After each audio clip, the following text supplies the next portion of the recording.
कि गोधरा कांड का फ़ायदा किसको हुआ। कोई भी कांड होता है तो उसका किसी ना किसी को फ़ायदा नुकसान होता ही है जी। किसी कम्युनिटी को होता है, किसी नेता को होता है। कि एक पर्टिकुलर हमारे यहाँ की एक जमात है, नारंगी जमात, जो 2014 का इलेक्शन निर्भया और वो सारा भ्रष्टाचार, और जिसमें एक भी भ्रष्टाचारी नहीं मिला, कोर्ट में इनको बोलना पड़ा कोई भ्रष्टाचार नहीं हुआ। 27 फरवरी 2002 में साबरमती एक्सप्रेस के S6 में आग लगा दी जाती है और वो स्टेशन था गोधरा। जैसे ही यात्रियों की चीख पुकार सुनी और ये चीख पुकार धीरे धीरे भारत समेत पूरी दुनिया में फैल गई। और अब फिर कुछ दिन से, परसों से एक बात और लगातार वायरल हो रही है। उद्धव ठाकरे जी ने कहा है भारत में दोबारा फिर गोधरा कांड होने वाला है। अब इसमें कितनी सच्चाई है और ये बात किस लिए कही जा रही है, इसी पर हम बात करेंगे। हमारे साथ में खास मेहमान हैं अविनाश काकड़े जी, आपका स्वागत है जी गांव में। नमस्कार। 2000 जब वो घटना हुई 2002 में 27 फरवरी में, तब बड़ा आलम जो है बड़ा और था, सोचने समझने की बातें आ गई थी, लोगों के दिमागों ने काम करना छोड़ दिया था और इस तरीके से इस चीज़ को देखा गया। और कहीं ना कहीं उस समय एक स्पेशल टारगेट करके एक चेहरे के ऊपर ब्लेम किया गया कि उनकी वजह से कांड हुआ है। और अब फिर उद्धव ठाकरे ने बयान दिया है कि दोबारा फिर भारत में गोधरा कांड रचा जा सकता है। कितनी सच्चाई है और किस तरीके से आप इस चीज़ को देखते हैं, क्या बात है? देखो, एक बात समझ में आ जाओ कि गोधरा कांड का फ़ायदा किसको हुआ। कोई भी कांड होता है तो उसका किसी ना किसी को फ़ायदा नुकसान होता ही है जी। किसी कम्युनिटी को होता है, किसी नेता को होता है। तो गोधरा का फ़ायदा किसको हुआ? गोधरा में जो 50-60 लोग मारे गए, 56 लोग मारे गए, उसका मारने के वो प्रेत यात्रा जो थी वो गोधरा से लेके अहमदाबाद तक ले जाने का फ़ायदा किसको हुआ? उसका प्रदर्शन करने का फ़ायदा किसको हुआ? उसके बाद में जो दंगल हुई वहाँ, उसका फ़ायदा किसको हुआ? समझने की बात है। आपको एक बात बता देता हूँ कि एक पर्टिकुलर हमारे यहाँ की एक जमात है, नारंगी जमात, जो मुर्दों के ऊपर भी राजनीति करती है। बोलती है कि इस पे राजनीति मत करो, उसको दूसरे को ज्ञान देती है कि इस पे राजनीति नहीं करना चाहिए, इस पे नहीं करना चाहिए, मगर हर एक बात पे राजनीति करती है।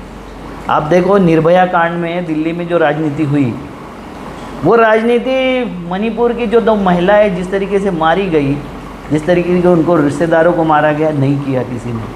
वो जो अलीगढ़ की लड़की मारी गई, उसके ऊपर कोई यानी किसी तरीके का कोई नहीं हुआ।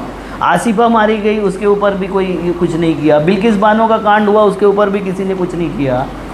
तो ये जो हादसों की राजनीति होती है, दुर्घटनाओं की राजनीति होती है, हत्याओं की राजनीति होती है, द्वेष की राजनीति होती है, इसका फ़ायदा लेने वाली हमारे यहाँ एक जमात पैदा हो गई है। और ये जमात अभी चाहती है कि जैसे 2014 का इलेक्शन निर्भया और वो सारा भ्रष्टाचार, और जिसमें एक भी भ्रष्टाचारी नहीं मिला, कोर्ट में इनको बोलना पड़ा कोई भ्रष्टाचार नहीं हुआ। तो मगर प्रचार हुआ, भ्रष्टाचार का प्रचार हुआ, निर्भया का प्रचार हुआ। जो निर्भया को जाते जाते 2 सालों में फांसी की सज़ा हो जाए उनके अपराधियों को, ये निर्णय आ गया था कोर्ट का, मगर मोदी सरकार ने उसको इम्प्लीमेंट करने के लिए 5-6 साल लगा दिया। ऐसी सरकार दोबारा जब जीत के आई 2019 में, तो आपको पता है पुलवामा कांड हुआ, जिसमें RDX कहाँ से आए अभी तक पता नहीं चला। बालाकोट में हमने क्या किया उसका भी किसी को पता नहीं चला। जब हमारे देश का ही नहीं पता चला तो बाहर का कैसे चलेगा? बराबर है। ऐसा ही अभी ये अंदेशा है कि ये राम जन्मभूमि का जो मंदिर बना हुआ है, उसका उद्घाटन अगले साल होने वाला है, पहले दूसरे महीने में। और ये उद्घाटन का फ़ायदा कोई एक पार्टी अपने पक्ष में लेने वाली है, ऐसा NDA के घटक दलों को लग रहा है।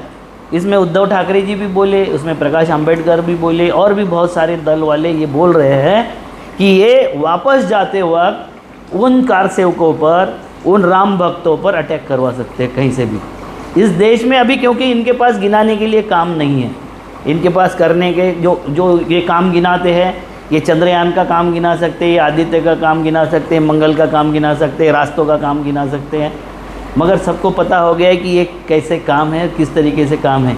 आज हाईवे कितने भी बने होंगे, कितने भी पैसा कितना लगा, उसके टोल कितने बढ़ गए, हमारे जेब पर कितना बोझ आ गया, और वो कर्जा हमको कितने साल देना पड़ेगा, वो बात एक तरफ। दूसरी तरफ गांव के रास्तों की अवस्था तो वही है। गांव के अगर कनेक्टेड रोड हो, रास्ते से नीचे, हाईवे से नीचे उतर जाओ, रास्तों की अवस्था क्या है, वही है। तो ये डेवलपमेंट खाली बड़े लोगों के लिए हो, बड़े लोगों के अपने फ़ायदे के लिए और उनकी बढ़िया गाड़ी चलने के लिए हो, ये गरीब लोगों तक ये विकास न पहुँचे, ये डेवलपमेंट का मॉडल तैयार करके फिर वोट तो गरीबों से लेना है। तो गरीबों से भावनाओं के बल पर, धर्म के नाम से, जाति के नाम से लड़ा के वोट लेना है। तो ये जैसा उन्होंने उस वक्त सैनिकों के शहादत पर, अरे सैनिकों पर सवाल कैसे उठाते हो, अरे तुम शहादत बेचते हो इसलिए सवाल उठाने की बात आती है ना। सैनिक कैसे मरे, कैसे मारे गए हमारे इसमें, और इनके अभी वहाँ के जो उस वक्त के गवर्नर थे वो खुद बोल रहे हैं कि इनको वोट के लिए, राजनीति के लिए इन्होंने सैनिकों को मरवा दिया। सत्यपाल जी तो अब वे सत्यपाल जी कह रहे हैं, सत्यपाल मलिक जी कह रहे हैं, खुले से कह रहे हैं, उनके ऊपर तो कोई केस नहीं हो रही क्योंकि उनके पास में प्रूफ है। तो अभी अगर कोई शंका व्यक्त कर रहा है, एनडीए का घटक दल कोई शंका व्यक्त कर रहे हैं, और एक दो चार लोगों ने शंका व्यक्त की है कि वहाँ से जाते हुए जो भी लोग होंगे वो राम भक्तों पर अटैक होगा और जातीय दंगल इस देश में हिंदू मुस्लिम की पैदा की जाएगी, तो उसमें क्या गलत बोल रहा है कोई। शंका व्यक्त करना, आशंकाएं दर्शाना या प्रिकॉशन लेना, ये तो अच्छे नागरिक का कर्तव्य है, ये लोकतंत्र का मेन पिलर है, फिलॉसफी है। तो इसमें कोई ऐसा ना बोले कि ये अभी उन्होंने बताया कि भय व्याप्त किया जा रहा है। अरे हिंदू तो भयभीत अभी 2014 के बाद हो ही गया कि हिंदू धर्म खतरे में आ गया। जब कांग्रेस का राज था तो मुसलमान चिल्लाते थे कि इस्लाम खतरे में है, मुसलमान खतरे में। ये कैसा हिंदू राज्य आ गया भाई, इसमें हिंदू खतरे में आ गया। जब प्रधानमंत्री भी हिंदू हैं, राष्ट्रपति भी हिंदू हैं, रक्षा मंत्री हिंदू है, सारे के सारे जो जुडिशियली से लेके हर चीज़ हिंदू है, और फिर हिंदू खतरे में आ गया। इसके पीछे क्या कारण नजर आते हैं आपको? भाई आपको भय व्यापित नहीं करेंगे तो ना धर्म का पालन करोगे, ना धार्मिक बवालों के पीछे आप पड़ोगे, ना जो धर्म का नाम लेके राज्य करना चाहते हैं ऐसे लोगों के साथ आओगे। धर्म का नाम ले लेके पाकिस्तान बना, अफ़गानिस्तान बना, सीरिया बना, सऊदी बना, आज क्या हालत है वहाँ देख लो, किसको कितने अधिकार है। शरिया कानून अकेले अफ़गानिस्तान ने लागू किया, क्या हालत है अफ़गानिस्तान की। वहाँ कुछ बोल सकते कि इंसानियत जिंदा है, इंसानी वजूद के लिए कुछ हो रहा है। पाकिस्तान में भी 90% मुसलमान हो गए हैं, वहाँ भी शरिया लागू करने की हिम्मत क्यों नहीं कर रहे, जब तुम तो इस्लाम के नाम से धर्म स्थापित किए थे तुमने। तुम्हारा राज्य ही, राष्ट्र भी तुम्हारा इस्लाम के नाम से बना था, क्योंकि 1400 साल पहले के कानून से आज जनता को नहीं हाँका जा सकता, जनता ये एक्सेप्ट नहीं करेगी, ये उनको पता हो गया। मगर ये चाहते 5000 साल पहले का वो जो हमारा वैदिक काल और वो काल था, उस तरीके से हम जनता को रूल कर ले। भैया ये नहीं होने वाला। अब बहुत हिंदू बहुत आगे बढ़ चुका है, वो हिंदुत्व की तरफ उस तरीके से नहीं लौटेगा जैसा आप चाहते हो। जी जी, लेकिन एक चीज़ और है इसमें, जब मैं देखता हूँ ये गोधरा कांड की सच्चाई जो है हिंदू मुस्लिम पर लाकर खड़ी कर दी जाती है। कोई भी बात होगी घुमाई फिराई जाएगी और हिंदू मुस्लिम, फिर कोई बात होगी फिर घुमाई फिराई जाएगी हिंदू मुस्लिम। नूह की घटना हुई हिंदू मुस्लिम, क्योंकि इनको क्या छुपाना है उसके पीछे, उसके पीछे इनको छुपाना है सनातन की वास्तविकता, जिसको वो जो डी राजा करके था, जिसके ऊपर टेलीफोन कांड के भ्रष्टाचार थे, बस सिद्ध नहीं हुए, छोड़ दिया उसको। उसने तो बोला कि एड्स है, ये कैंसर है। सनातन क्या है? सनातन, सनातन ही वही है जो जातिवाद का समर्थक है, जिसको लगता है कि अछूत अछूत ही रहना चाहिए, ब्राह्मण ब्राह्मण रहना चाहिए, इसमें इस तरीके से जो जाति व्यवस्था है वो कायम रहनी चाहिए, ऐसा जो बोलता है वो सनातनी है। सनातनी वह है जो रूढ़ी परंपरा चाहते हैं, अछूत को घर में नहीं आने देने का, उसको अपने कप से पानी नहीं पिलाने का, मुसलमान को घर में घुसने नहीं देने का, या उसको समानता की माने जो ये था उसका बराबरी का हिसाब उसके साथ में नहीं होने देने का। इस तरीके से जाति के नाम से जो भेद है वो कायम रखने वाली जो परंपरा है रूढ़िवादी परंपरा। रूढ़िवादी मतलब हम शेंडी रखते तो शेंडी ही रखेंगे, हम धोती पहनते थे तो धोती पहनेंगे, हम ऊपर नंगा रहते थे तो नंगा ही रहेंगे। ये जो हमारी रूढ़ी परंपरा, हम इतनी घंटे पूजा करते थे वही वैसे ही करना चाहिए, महिलाएं को शिक्षा नहीं देनी चाहिए, बच्चों को शिक्षित करना है तो लड़कियों को शिक्षा नहीं देनी चाहिए, शिक्षण जो देना है शिक्षा वो संस्कृत में ही होनी चाहिए। ये जो मानते हैं वो सनातनी है। सनातनी वह है जो सुधारना का विरोध करते हैं, प्रोग्रेस का विरोध करते हैं। जितनी भी प्रोग्रेस हो रही है, साइंस को अडॉप्ट करने का है, उच्च शिक्षा लेने का है, सारे धर्मी जातियों को शिक्षा देने का है, सारे काम जितने हुनर जिसके पास है उस तरीके से उसको काम मिलना चाहिए, ये जो सुधारना है उसका विरोध करने का। भाई आप मुझे बताओ, आगरकर के सर से लेके तो हमारे यहाँ के जिनको अभी मार दिया, मैं नाम स्किप कर रहा हूँ, वो सब तो ब्राह्मण थे, मगर वो सब जनता ने एक्सेप्ट किया। इनको क्यों नहीं एक्सेप्ट करता? क्योंकि ये सुधार नहीं चाहते, ये बढ़िया लोग जिंदा रहे, बढ़िया लोग जिए, बढ़िया तरीके से जिए, इस तरीके से नहीं चाहते। दूसरा, सनातनी वो है जो पैगंबर राज चाहता है। भाई इस्लाम धर्म होगा, ईसाई धर्म होगा, अब्राह्मणिक जितने धर्म हैं उसमें पैगंबरवाद है। एक अल्लाह है और वही सबसे बड़ा है, दूसरा उसके बराबर नहीं है, ये हर एक लोग चाहते हैं अब्राह्मणिक धर्म। हमारे इसमें तो कई धर्म हैं, कई जातियां हैं, कई भगवान हैं, 50 भगवान हैं, 33 करोड़ भगवान हैं, और ये मानने वाली परंपरा सनातन नहीं मानता है। सनातन मानता है नहीं, मेरा एक ही भगवान है और वही बड़ा है, और वो भगवान के माध्यम से मैं चाहता हूँ कि हमारे इसमें भी पैगंबरवाद आ जाए। तो ये सनातन है, ये हिंदू धर्म की परंपरा नहीं है। दूसरा, बहुईश्वरवाद को मना करते हैं वो, जैसे मुसलमान मना करते। सनातनी और मुसलमानों में बहुत ज़्यादा फर्क नहीं है।